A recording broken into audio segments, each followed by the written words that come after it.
Well, good time of day that you're watching this. I'm Drew Ramage. I'm going to be hosting this week's show for Drawn to Whitetails. Just finished up 2 solid weeks of hunting. I never could capitalize or close the deal on a mature buck. Really didn't have very many sightings. Really didn't have a target buck, but it's just been a tough year for me, and on my farms, just not quite having the mature deer that we'd like to have. But hey, one's going to show up eventually. On this week's show, we got a couple things lined up for you. First and foremost, we got Tony Hauser. He was able to close the deal on a mature 8-point that we had been after all year long. Unfortunately, we didn't get the kill on film, but we have a great story to tell you with that deer. So it's going to be pretty interesting to see how we finally capitalized, or how he finally got this deer on the ground. And then secondly, we're going to jump back with Josh and Jeremy back to November 7th and 8th, I believe, and they had a heck of a day in the field. They encountered, I believe, 4 or 5 mature bucks, and I'm talking about mature bucks, and couldn't quite close the deal, but we're going to just show you some footage from that hunt because they had an outstanding day in the field. Well, I hope you enjoy this week's show. Check back at the very end and we'll let you know what's coming up for next week.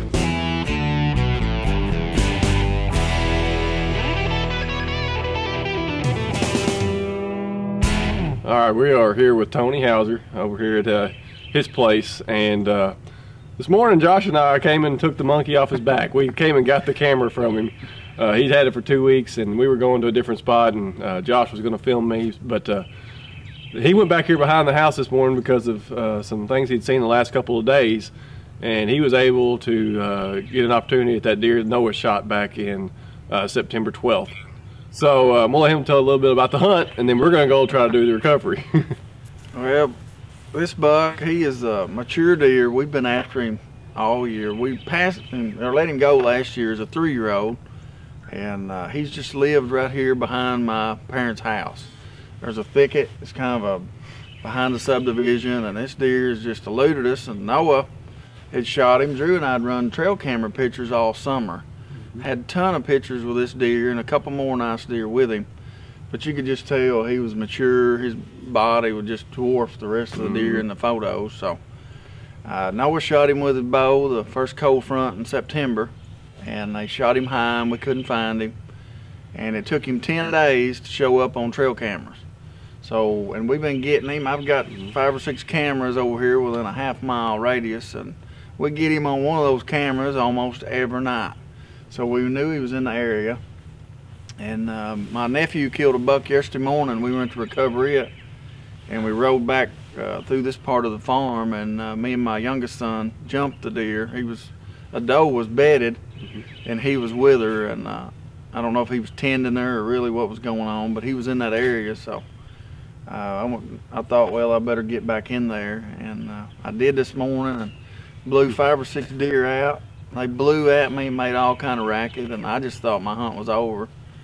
So I just sat down, and I'd actually looked to my left, and I figured the deer would come down the tree line the way the wind was blowing. But he come to my right, just right there with a doe, and I just luckily got wheeled around and got a good shot on him, I feel like. I heard him run down away from me, and I didn't get to see him go into the thicket, but Josh and Drew are here, so we're going to go see if we can recover this deer. So stick with us. Thank you.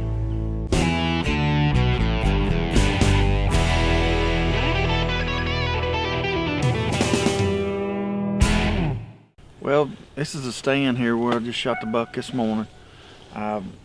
He come in down this fence row, him and the doe, from the east, and they come right down. Luckily, we had a south wind this morning. It was blowing our wind out. And when I seen him, he was just right here. And so I had my gun hanging up, and I just kind of had to do a quick, get it down and wheel and shoot him. But I shot him there, and he wouldn't stop, and he was probably about 15 yards. So we're gonna go over here and see if we can find some blood. And I know the direction he went, so we're gonna see if we can trail him and find him. So stick with us. That's good.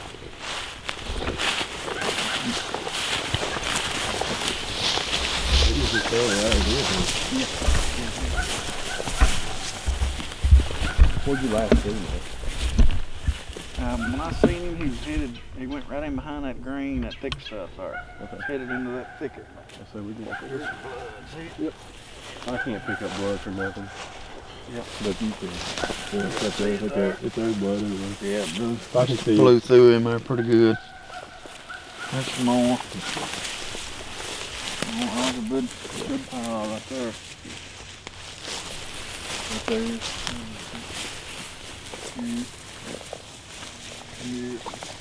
Oh, man, look at there. I'd say he didn't go far. Ton of blood there. There's more. I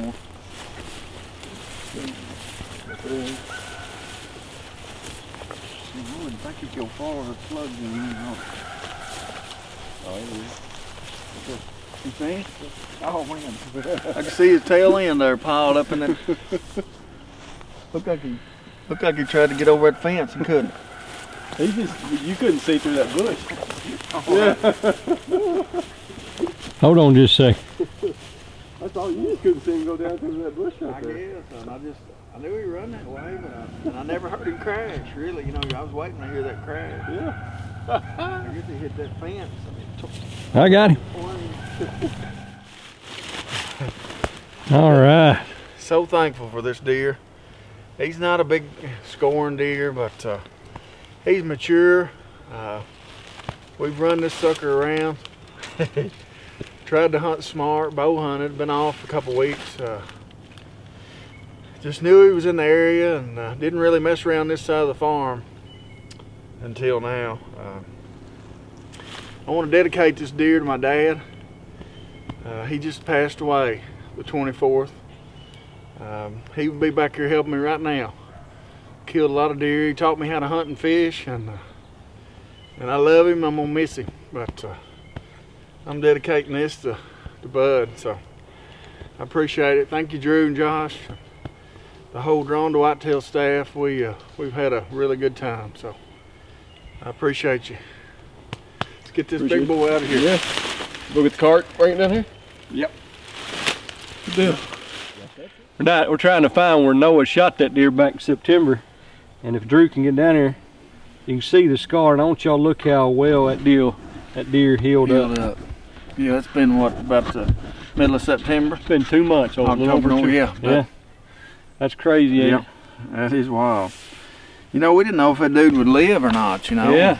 You don't know for sure when you shoot one if they're going to get down or get gangrene or coyotes get after them, but. I'm telling you, that rascal, man, that's amazing. The gods, they're amazing animals. I mean, they just are so strong, and that's amazing. Yep, I'm so proud of this buck. That's cool. Really It's been a good journey, man. Sure have. Yeah. Congratulations, buddy. Yes, sir.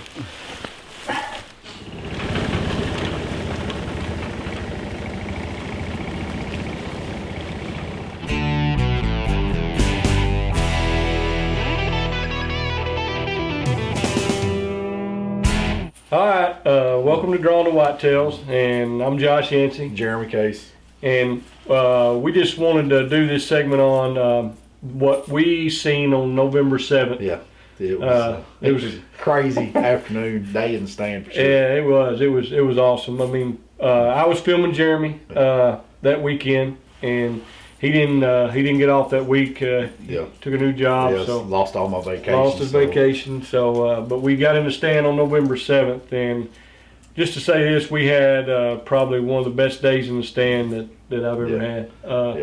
So I'm just going to let Jeremy tell a little bit about the place. And well, it's not a very big farm. It's only about 90 acres total. But just kind of describe the day. Every shooter buck that I had all summer on camera showed up except for one in one day. So that's kind of crazy. It was crazy. But we actually went in there after one with Big 9, the graveyard buck. Yeah.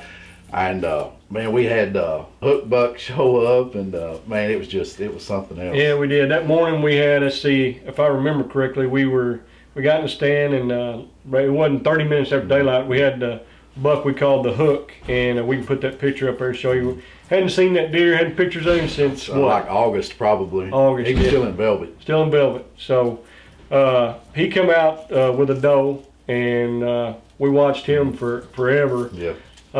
Wouldn't leave the doe. So then it wasn't, as the story goes, we we're watching that deer because he come into the woods beside us. Yes. That draw there, and Josh got out his grunt call and tried to grunt him in, and we were both of us looking in that direction, and we accidentally grunted in the graveyard buck, and neither one of us seen him coming. I mean, Jeremy was looking at me. I was looking down the woods edge there and thinking that big deer, the hook, would come in, and was just kept watching, and Jeremy just goes, "Oh, big 9," and the deer had come out. I mean, he'd come right behind us. Yeah, it within 20 yards easy at one time before I seen him. Before he seen him, and by the time I got the camera around, as you can see, when I got the camera around, Jeremy had already had his bow, and the deer was at what, 40 yards? 42 yards, bad angle. There was no way I could get a ethical shot. Right, at the deer. he just couldn't get a shot at the deer. I had the deer clear in the frame, as you can see on the video. I had him clear, and I was just waiting for Jeremy to shoot, but he didn't have a clear shot. So the deer got by us, and we was kind of both disgusted. But on a good note, there was a buck on there that I had only had night pictures of for 2 years, and he actually showed himself. It wasn't much of a glimpse, but he did give us a look at him. Right, we actually we seen 4 shooter bucks that day. That afternoon, we got out of the tree. Yeah. That morning, after we missed our opportunity, ate some lunch, got back in there, and the hunt unfolded. We had another shooter buck come out about 2:30 that I didn't get footage of because he was either after a hot doe or he got by so quick that I just didn't get no footage of him. Yeah, he just run out of the thicket. Yeah, and then as this footage I show you, we had the biggest deer of the day show up, bumping a doe, and he was really a really good whitetail. Yeah. So we got quite a bit of footage of him, but we just wanted to show this footage to you guys. We missed our opportunity, but also we had an incredible day. Yeah, I mean, it was just one encounter after another. One encounter after big deer after another, and you're talking about a 90-acre farm here. Mm-hmm. But I'm gonna let Jeremy just tell the key to why he's holding these big deer. Oh well, it really dates back to the ice storm. What year was the ice storm? Do you remember? 2009. 2009. So yeah. We had a little 12-acre tract of woods, and it destroyed it. Took the top out of every tree in the woods.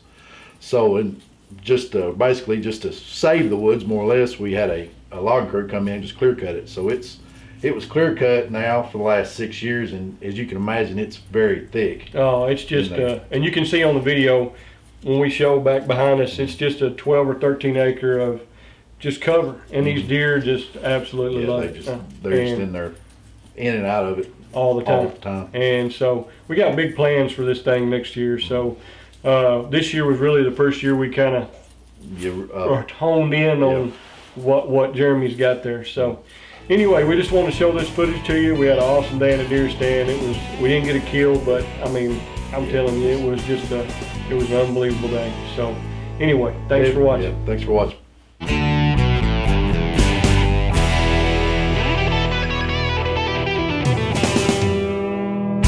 Well, we hope you enjoyed this week's show for Drawn to Whitetails. What a great story Tony had to share about that big 8 that he finally capitalized on. His son arrowing it early while he was filming, and then he finally got to close the chapter on that deer.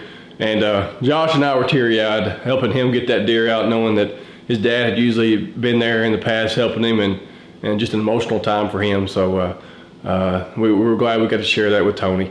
And then what a great day Josh and Jeremy had in the tree back in November 7th. To encounter that many mature bucks on one day is pretty special. Wish they could have closed the deal on one of those. Let alone, I wish I could just see one of those. I hadn't even seen a mature buck this year, but what a great day they had. Join us back next week. We got a great hunt lined up for you. Benji was able to close the deal on Captain Hook, his #1 hit list buck, and he had some great footage of that hunt. He self-filmed it on the ground. Just check it out next week. You will not be disappointed. He did a great job. Well, we hope you enjoyed this week's show. One other thing before I close, I want to give a shout out to Dan Shepard and his family. Dan has been doing our editing here lately, and I know you can tell a big difference in the quality of our shows. But his dad's been going through some health issues here lately, and we just want to say that we're remembering him in our prayers and hope everything turns out okay for his dad and his family. So we're praying for you, Dan, and your dad, and just hope everything turns out okay. Well, join us back next week for another good show, and we just thank you for watching this week. As we always say, the season never ends.